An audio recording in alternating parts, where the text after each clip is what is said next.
Here, right along Main Street, you can see lights shining right above the road, and you can even see lights shining in blue right here along the sidewalks, all to remember fallen Rockford police officer Jamie Cox. South Beloit Police Chief Adam Truman is concerned how his department is going to monitor those that leave Illinois and bring marijuana right here to Wisconsin. Crews and divers are searching every inch of the Rock River in this area, and they say they won't stop until these two missing men are found. Now, the first thing you need to do is head over to your local courthouse and ask for these documents called the Firearms Restraining Order. I'm here at Beloit College, where campus security are taking extra precautions to welcome Cheney to Beloit. Now, this is after Blackwater Worldwide CEO Eric Prince canceled his speech back in March due to some safety concerns. While in Dubuque, you can also make a pit stop here at the world's shortest and steepest railway.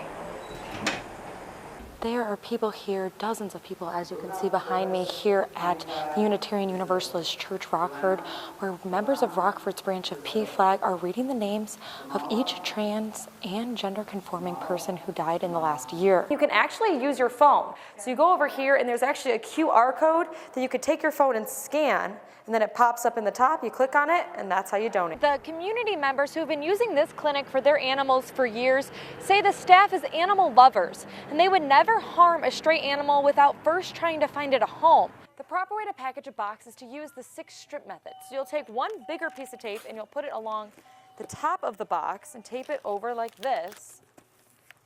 Then you'll take 2 smaller pieces and you'll tape it along the sides.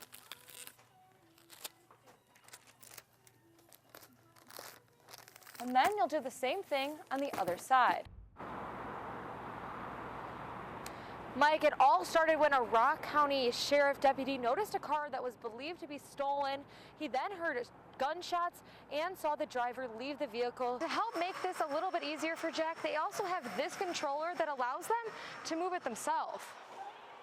I'm out here at Davis Park, where students created several different designs to turn this open area you can see right here behind me into a focal point for downtown Rockford. As you can see here, there are nearly 250 solar panels, and those panels power up about 2/3 of the Natural Science Center here at Highland. At the Garden Hotel, where just yesterday the Winnebago County Health Department marked this building condemned.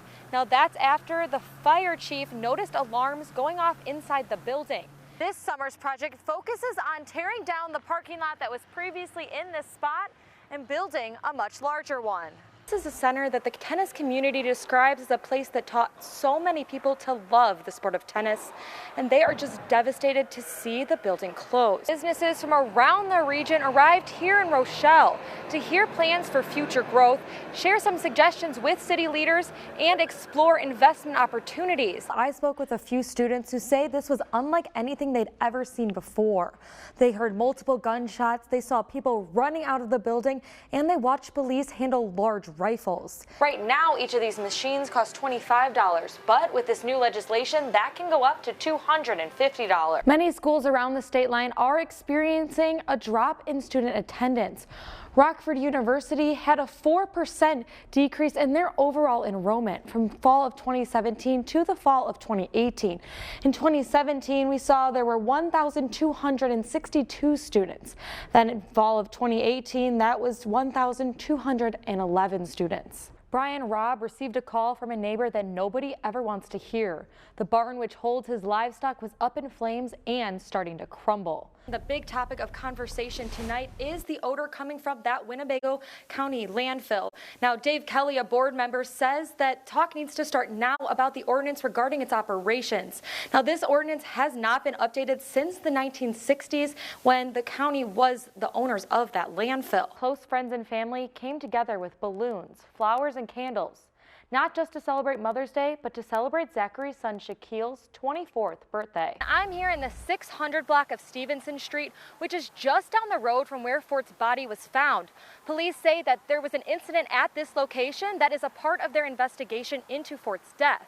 Life-saving skills were put to the test as the first responders from multiple agencies responded to this mock airplane crash, involving 150 volunteers acting as passengers.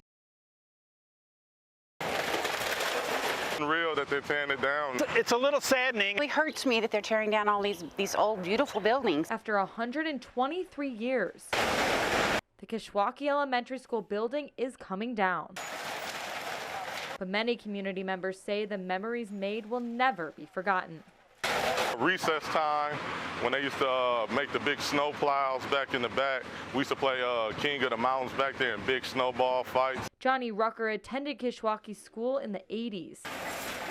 That's right there. I guess it was the office now that they just tore down, but that used to be my pre-kindergarten class. Rucker says he's not surprised the school is being demolished, given the condition it's in. And the kids nowadays need air conditioning and stuff like that, and that school probably didn't have it. Others believe it's a waste to remove the school completely. Even if you don't use it as a school, you can always use it as something else. Either homes for the homeless, or you can do tutoring there of different grades. Rockford Public Schools 205 says the space will turn into a playground and parking lot for Constance Lane Elementary School, where kids from Kishwaukee, Nelson, and a portion of Beyer will attend starting this fall. Growing up around this area, lots done changed. A lot of the houses are gone now, so I guess it's a new beginning. In Rockford, Brittany Karlin, 23 News.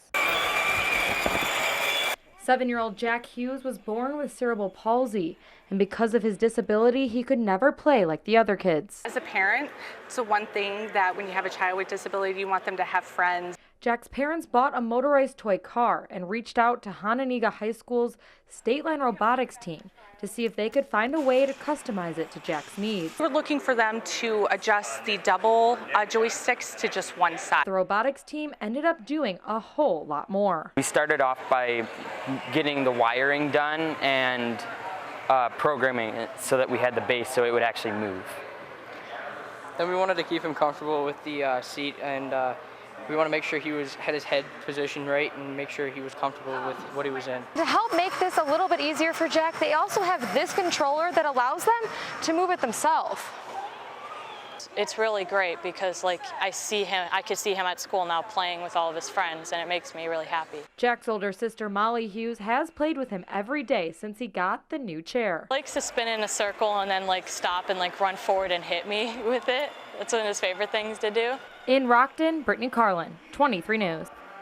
Everybody wants to smoke and eat edibles. Dairy Ripple manager Tracy Roulette says adding a marijuana dispensary in South Beloit could help business. If it's out on 39, they're going to come from Beloit right here to go to Gardner and out. And provide the city much needed revenue. And I know we have a lot of plumbing issues, which is under the roads. South Beloit Mayor Ted Rail says the city could tax 3% for cannabis sales. We would like to spend a significantly greater amount on that itself. Rail says a marijuana company called Medmar is interested in building a store in the city because of its location. Right on a state line setting.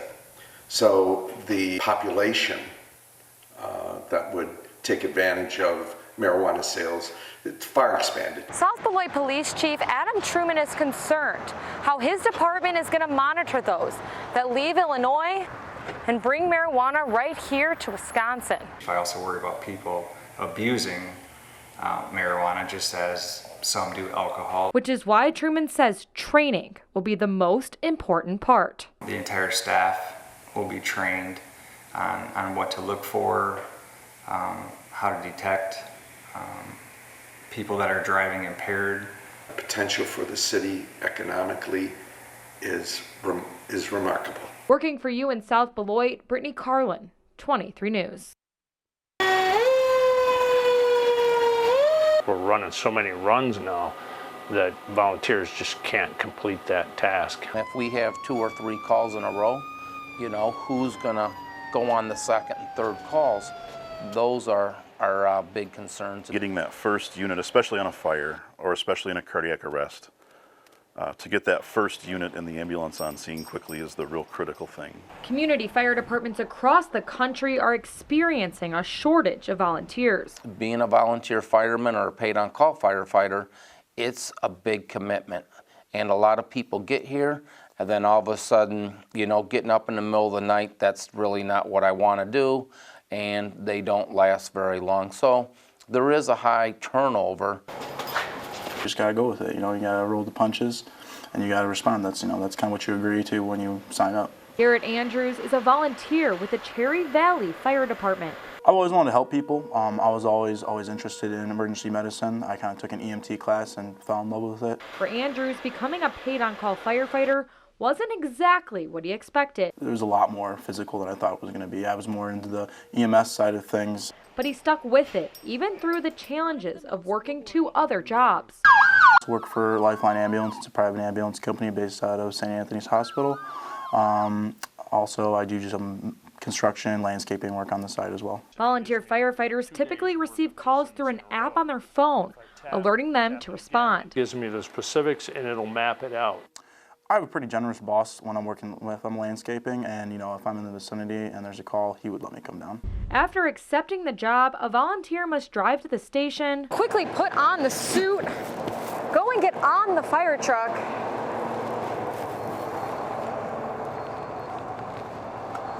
and head out to the scene. If they're sitting watching TV, they can obviously jump up and run out the door, and response time is better for them. And if they live closer, that's even better yet. But that's not the case with all of them all of the time. When Loves Park Fire Chief Jerry Wiltfang started his job, the department's average response time was 15 minutes. We can't save lives. We can't save heart attacks if we're 30 minutes away. To try and reduce the response time, the city hired 15 full-time firefighters. Now response times are between 4 and 8 minutes. First engine in, and then mutual aid is on the way, and then we're backfill all those additional spots with our POCs or our volunteers. Cherry Valley Fire Department also added full-time firefighters, 18 to be exact. And the village has about 30 volunteers. Full-time guys usually will make that 8 minutes. But according to North Park Fire Chief Joel Holstrom, his department is sticking to a volunteer-only department. It's a great service to our community because we don't have the tax base nor the budget to support paying full-time personnel 24/7. We just don't have it. Our taxes are not enough. I like helping people. It's just what I like to do. I love service. My family's always been involved in service, and it's just who I am. It's how I grew up, how my parents raised me. For the 23 News I-Team, I'm Brittany Karlin. I've been personally let go from a job for failing a drug test. After being laid off from his factory job in McChesney Park, Ryan Warren was eager to return. And then when I came back to work, there was a retest for employees that had been laid off, and I did not know that was going to happen. His test indicated marijuana in his system, and the company let him go. Warren doesn't think it was right. It is one of the drugs that stays in your system longer, but that doesn't always indicate impairment. You could have used 3 weeks prior and still test positive 3 weeks later. Testing for marijuana and revising current work policies is now a big topic of conversation among employers, especially in Illinois, which will legalize marijuana use on January 1st. It's very important that we communicate, review, and revise those policies. Alpha Controls and Services is an engineering company that currently has a zero-tolerance policy. We have random drug testing, and then if we would have an incident, we've got a whole policy to go through, working with that employee to give them an opportunity to remedy the situation. Owner Frank Rotello is looking into making some changes.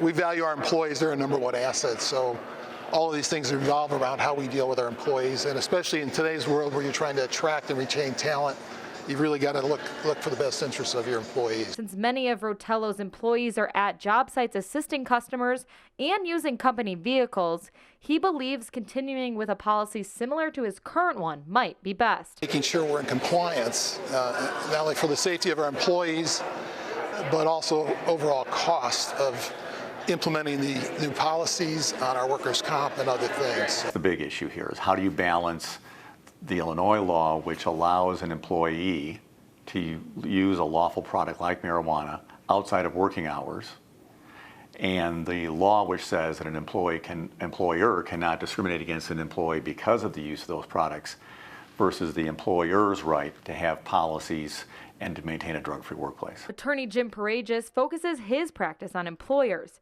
and fields countless questions concerning the new recreational marijuana law. And this kind of law, which now calls into question what can you test someone for? When can you take action against someone who uses what is now a lawful product, has really kind of put some questions into how do I manage these risks. Paredes says the best thing employers can do is be very specific when updating their policy. This next 6 months that we have until this law becomes effective to review those policies, to review its practices on drug-free workplaces, on drug testing. And once that's done, Paredes says training is the next step. Train our supervisors. What kinds of conduct should they be on the lookout for in determining whether or not someone might be impaired or under the influence. It's exactly what would have helped Warren keep his job. So I wasn't a bad employee at all. I was probably one of a model employee there.